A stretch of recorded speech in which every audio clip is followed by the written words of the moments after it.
இன்னைக்கு நம்ம வந்து ரோடுகள்ல செய்யற சால்னாவை அதே ஃப்ளேவர்ல எப்படி செய்யறதுன்னு தான் பார்க்க போறோம். இதுவரைக்கும் நம்ம சேனலை சப்ஸ்கிரைப் பண்ணலாம், சப்ஸ்கிரைப் பண்ணிருங்க. வாங்க வீடியோக்குள்ள போகலாம். குக்கரை வச்சு நான் குக்கர் காஞ்சோடனே எண்ணெய் ஊற்றுறேன்.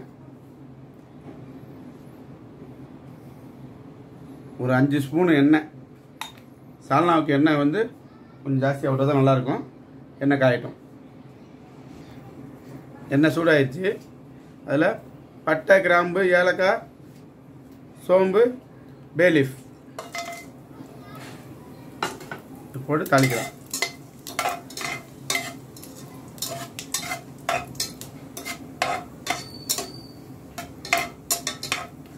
பொரிஞ்ச உடனே ஒரு 4 வெங்காயத்தை அரைச்சி வச்சுருக்கேன்.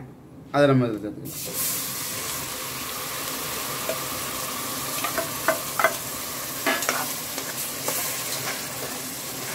வெங்காயம் பச்சை வாசனை போகிற அளவுக்கு நல்லா வதங்கட்டும்.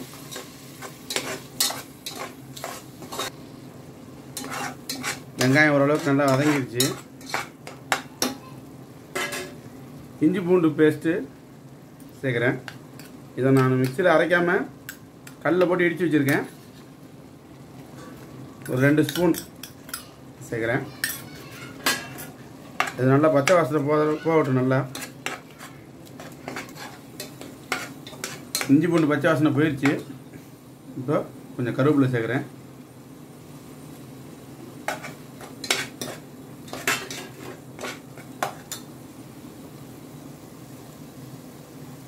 இதில் ஒரு 4 தக்காளி அரைச்சி வச்சுருக்கேன்.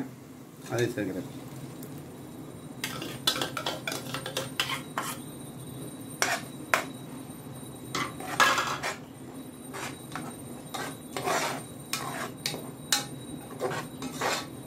இது நல்லா வதங்கட்டும். நல்லா வெங்காயம் தக்காளி ஓரளவுக்கு மசிஞ்சு வதங்கிடுச்சு. இப்போ மஞ்சத்தூள் சேர்க்குறேன்.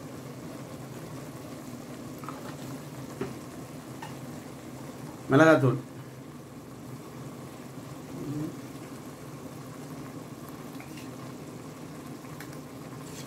நான் 4 ஸ்பூன் சேர்க்குறேன். நீங்கள் உங்கள் காரத்துக்கு தகுந்த மாதிரி சேர்த்துக்குங்க. சிக்கன் மசாலா,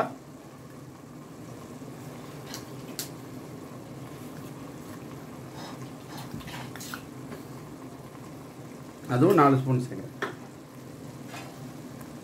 மசாலா பச்சை வாசனை போட்டும்.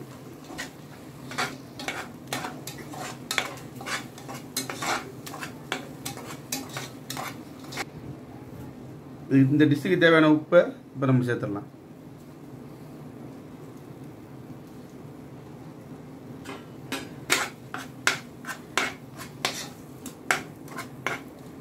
இப்போ நம்ம சிக்கனை இதில் சேர்த்துடலாம். இப்போ நம்ம சிக்கனை சேர்த்துடலாம். நான் 1 கிலோ சிக்கன் வாங்கி வச்சுருக்கேன். அதை சேர்க்குறேன்.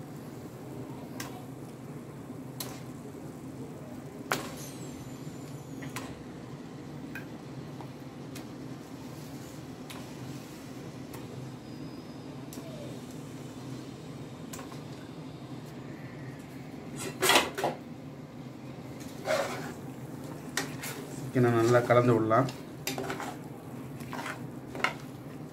இப்போ நம்ம தண்ணி ஊற்ற தேவையில்லை. சிக்கன்லேருந்து ஏற்கனவே நல்லா தண்ணி விடும். அதனால் ஒரு மூடி போட்டு வேக விட்டுடலாம்.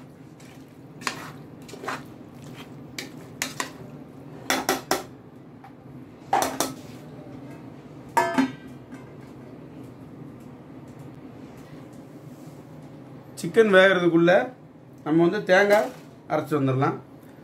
இது வந்து ஒரு 1/2 மூடி தேங்காய் ஜாரில் சேர்க்குறேன்.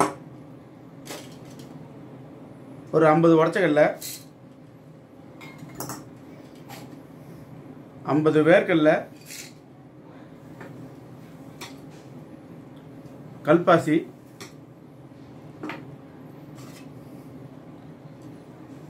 கசகசா,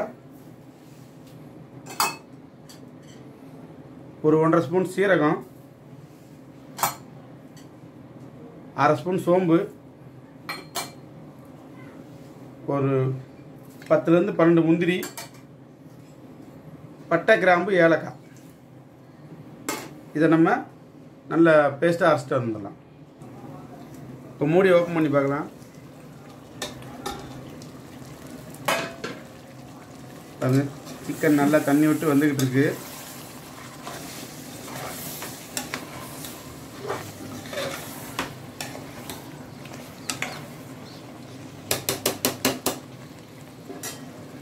இதில் நம்ம தேங்காய் அரைச்ச பேஸ்ட்டை சேர்த்துடலாம். இதில் தண்ணி சேர்த்து ஊற்றிடலாம்.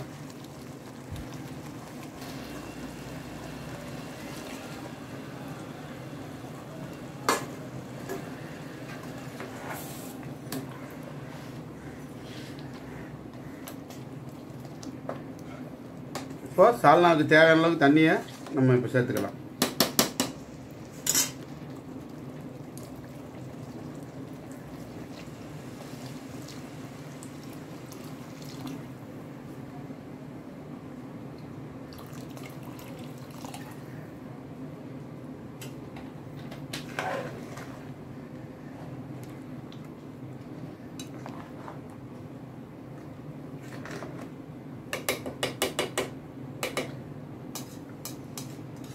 இப்போ குக்கரை மூடி போட்டு ஒரு விசில் வச்சு ஆஃப் பண்ணிடலாம். மூடி போடுறதுக்கு முன்னாடி கருவேப்பிலையை தூவி விட்டுருலாம். பச்சை கருவேப்பிலையை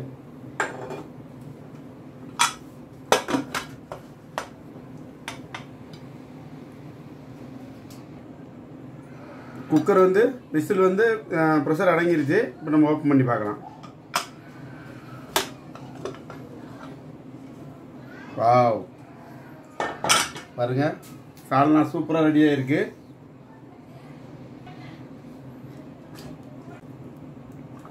பாருங்க, ரோட்டு கடை சால்னா சூப்பராக ரெடி ஆயிருச்சு.